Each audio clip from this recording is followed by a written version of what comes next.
Hi, everyone, and welcome to the special simulcast of the Neil Haley Show and celebrity interviews live from the Grotto with Greg Hanna. Greg, what's going on, man? How are you? I'm doing amazing. How are you doing, Neil? Fantastic. And our guest today is Charlotte Stewart. We all know her from Little House on the Prairie and also uh, many other things. Charlotte, thanks for stopping by. How are you? I'm just fine. I just got back from a long trip to Illinois, Oklahoma, and Missouri. Where did you go out there for? Business?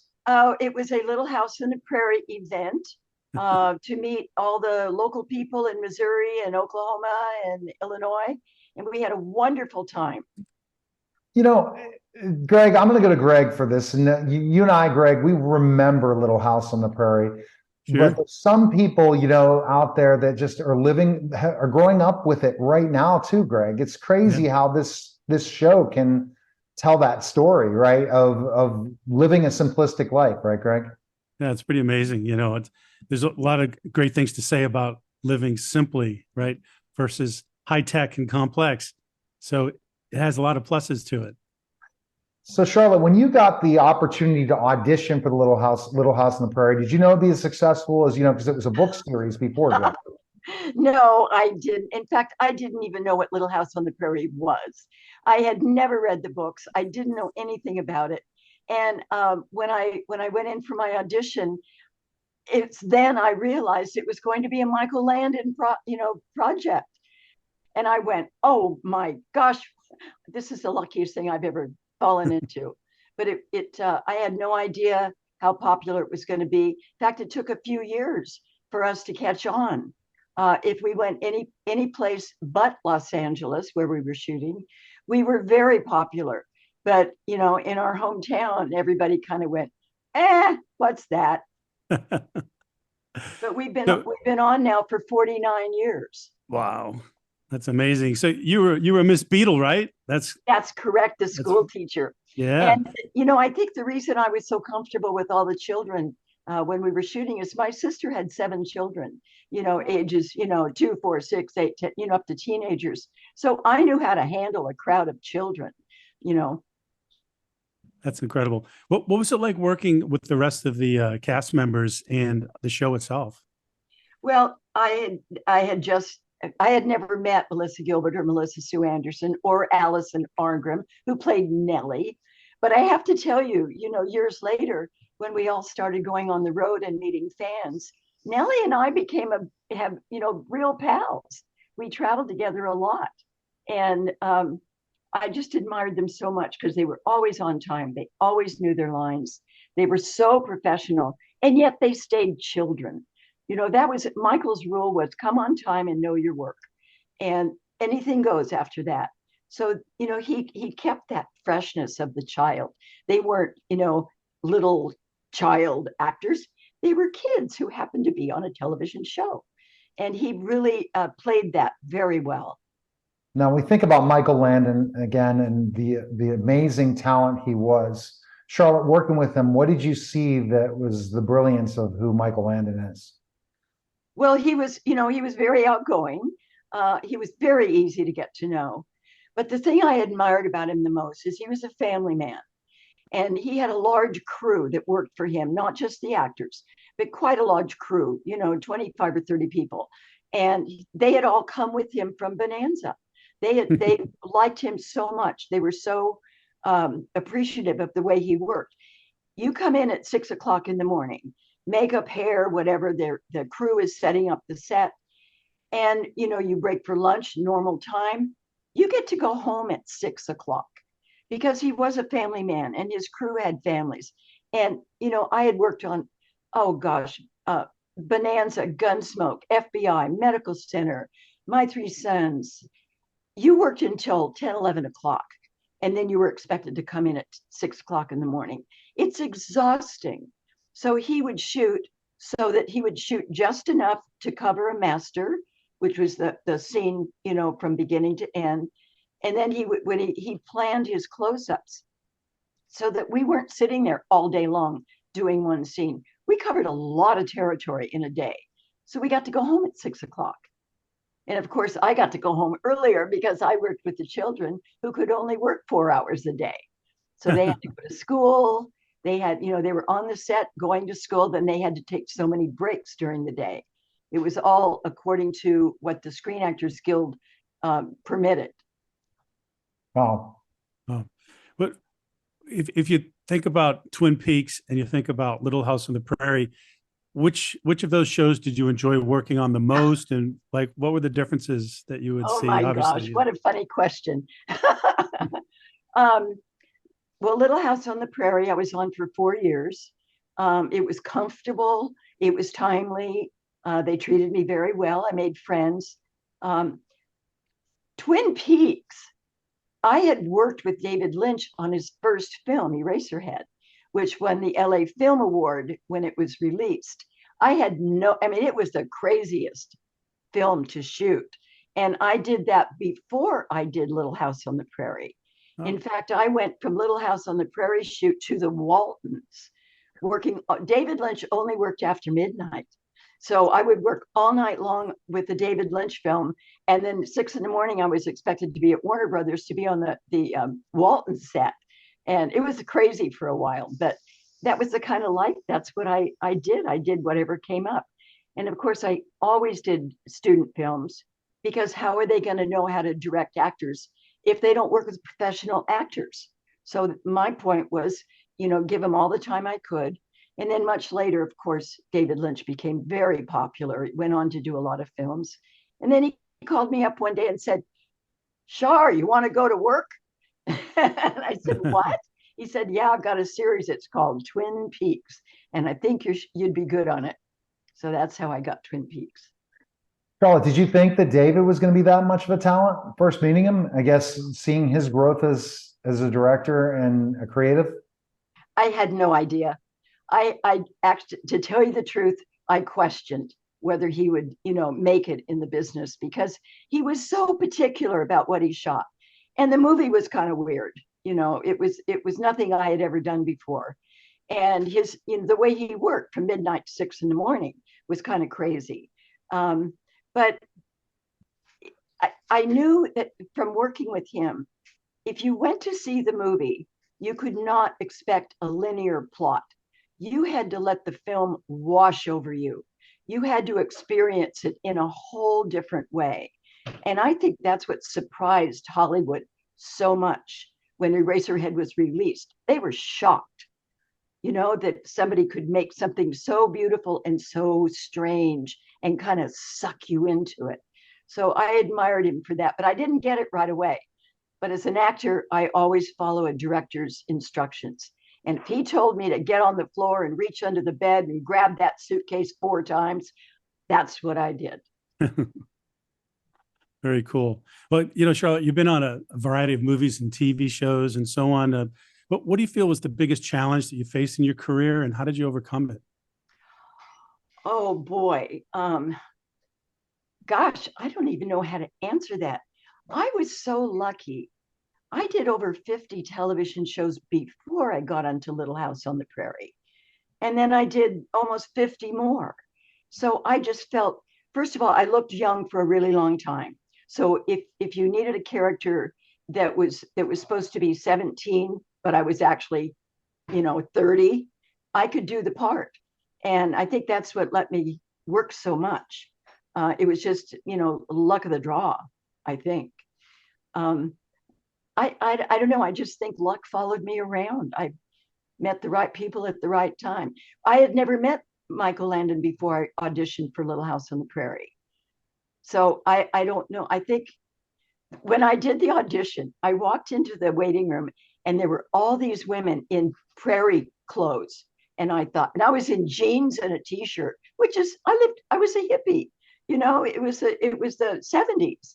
And I didn't even know what it was about. So when I walked in the room, there were all these men to do the audition, and the producer sitting me on a great big desk. And he said, "Are you ready to audition?"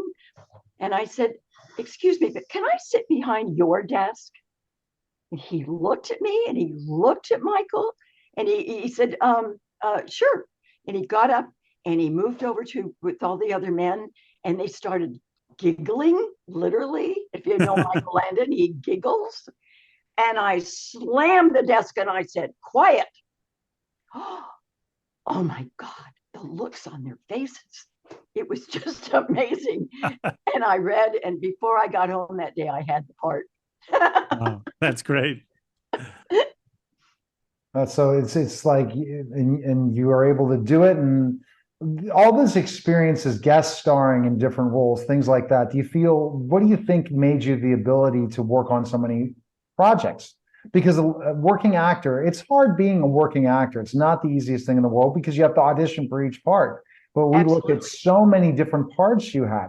What do you think set yourself apart from other people that the directors and producers say, okay, we're going to hire Charlotte? Gosh, I think my innocence, literally my innocence about the business. I just went for every time my agent called me, I was excited, but I just went in, they would send me the script ahead of time, usually, not always, but I was enthusiastic. I was grateful. I loved it. I just loved it. And I don't think I was that good of an actor. I think I just could look a lot of different ways.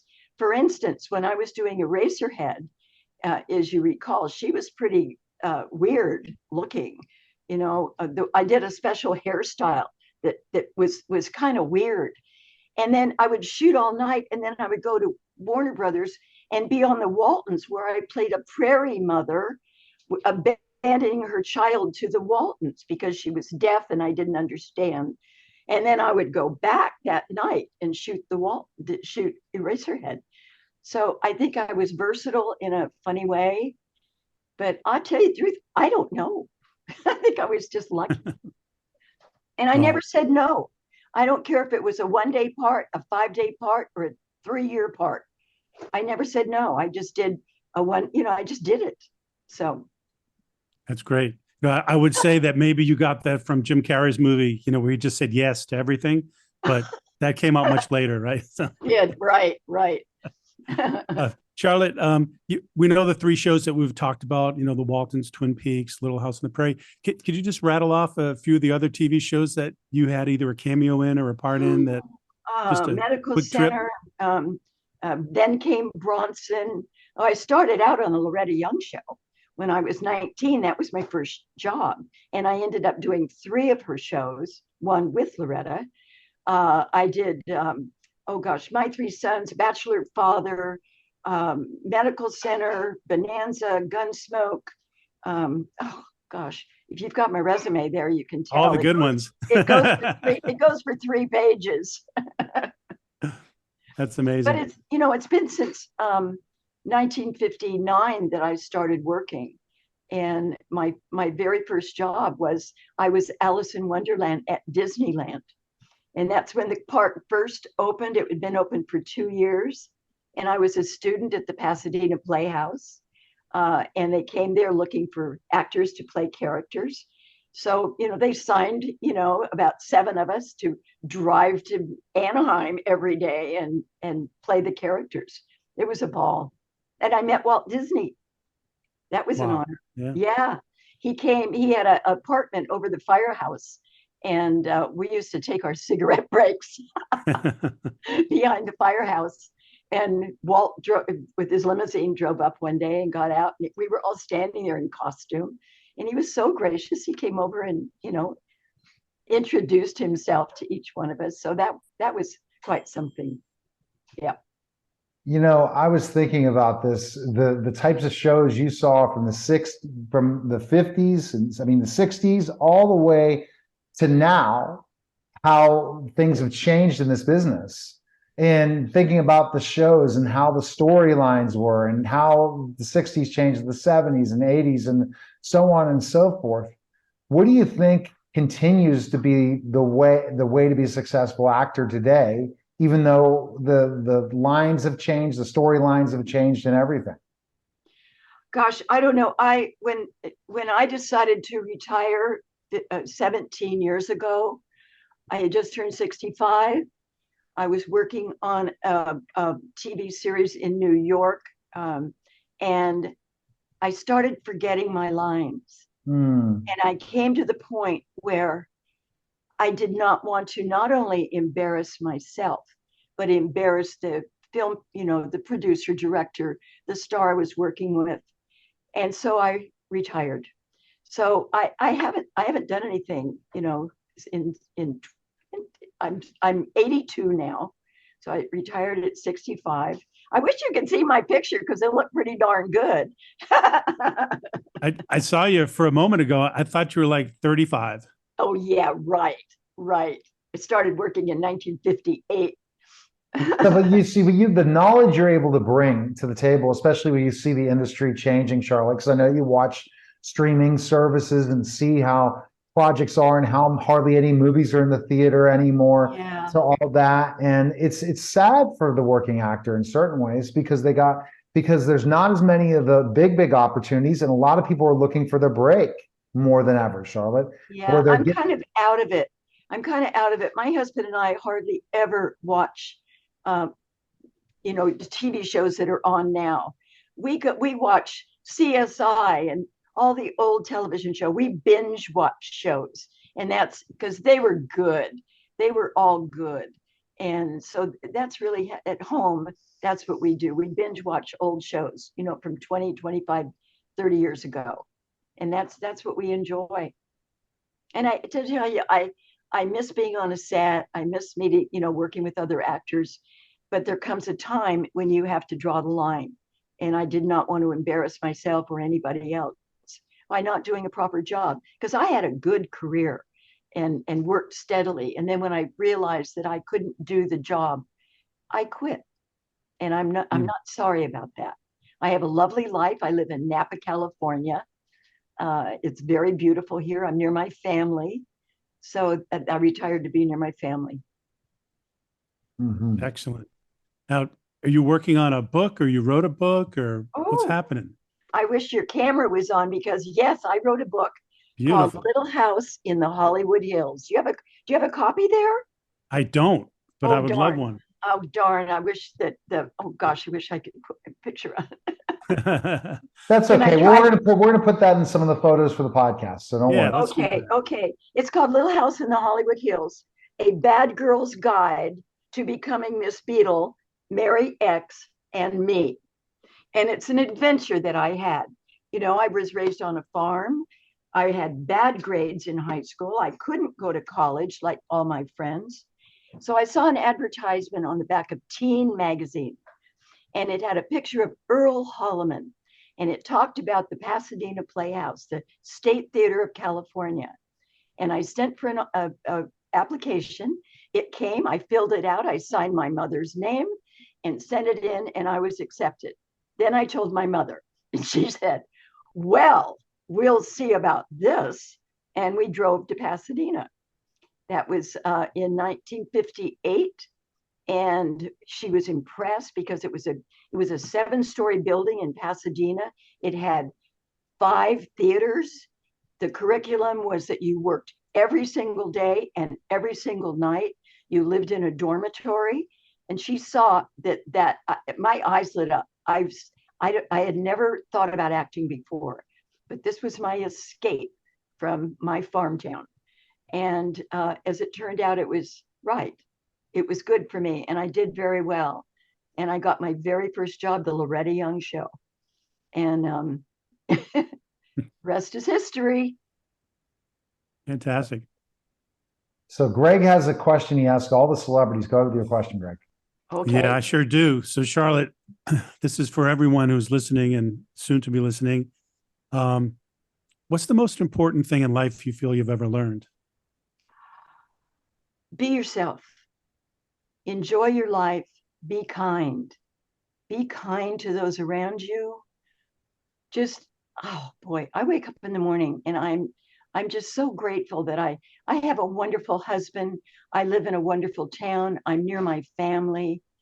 We've had just recently some deaths in the family where there's going to be a memorial. I'm so glad that I'm close to my family, and that people still want to meet me. Like I say, I just got back from Missouri and Oklahoma and Wisconsin, and I greeted thousands of people there. who just love Little House on the Prairie. And I was there with the Waltons as well. And people come in and, they're small little towns. So the promoter of these events is very smart. He goes to a small town where they don't have access to meeting celebrities or buying their picture or getting to have a conversation with them. He's so smart. So that's what I've been doing the last 5 or 6 years, is traveling around America. I even went to France. I've been there twice because the French love Little House on the Prairie. And it's just such a pleasure to meet fans who just, they're almost speechless because no one has ever come to their little town. Marshfield, Missouri had 2,000 people show up. We're still popular. Charlotte, you'll always be popular, and that's the bottom line of what the brand tells about. Like in professional wrestling, I was a former professional wrestler, Charlotte. When I wrestled in the minor leagues, I wrestled with guys like King Kong Bundy, the Bushwhackers. Oh my God. I was on shows with Jimmy Superfly Snuka, all of those guys when I was in the 90s, where those little towns never get the chance to see the WWE. They never get to see WCW, and to be up close with the star is the most powerful thing in the world, or getting a chance to talk to a star is so powerful. I just met a woman, her name is Ree Hammond. She's the pioneer woman that has a cooking show on television. She's popular all over. And we went to her town, and she has a mercantile that practically takes over the entire town. And we were going there to invite her to our event in Oklahoma. And I walked in and she looked up and she said, "Miss Beadle." Now, I had never met her before, but she was so thrilled to meet me. And, that's just, I was embarrassed and astonished, that she's very popular on television. She has a great cooking show that's all over the world. And how she would remember me was just, I was shocked. But she's going to join us for our event in Oklahoma. So, that's just, I'm always surprised. Where in Oklahoma are you going to be, Charlotte? I was again in Oklahoma, which I never thought I would be, to an Airbnb, but where in Oklahoma are you going to be? Hang on a second and I'll tell you. I've got it right here. Especially for our Texas fans here. Where in Oklahoma? Because I've found out what Oklahoma looks like. I've never been there, Greg. But it is beautiful. It's gorgeous. Okay, I'm looking for, I've got the dinner Saturday.